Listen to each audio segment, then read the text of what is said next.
दिवसांपासून त्यांच्या गटात नाराजी नाट्य दिसते, कारण की फ्लेक्सवर वाद असतील किंवा महाविकास आघाडी ऍक्च्युअली काँग्रेसमध्ये.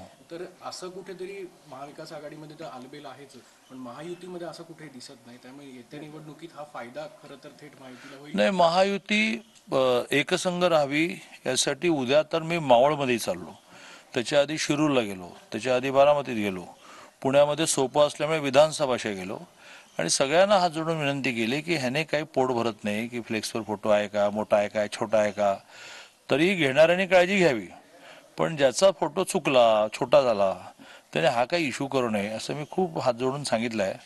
आता तरी माणसांच्या गावामध्ये 4 एका रक्ताची माणसं राहिली तरी खळखळ असते. तर इतर वेगवेगळ्या घरातून आलेले, वेगळी पार्श्वभूमी, वेगळ्या संघटना, वेगळे विचार.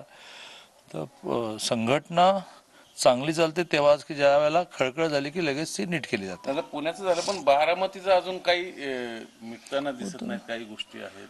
नाही नाही, काय उत्तम चाललंय. आता स्वतः इंदापूरला देवेंद्रजी आले, खूप चांगला मेळावा झाला. मी तुम्हाला नेहमी म्हणत असतो की पुन्हा तेच की एका कुटुंबात एका रक्ताची 4 माणसं सुद्धा दिवसभरात 4 वेळा वाचतात, पुन्हा नीट होतं.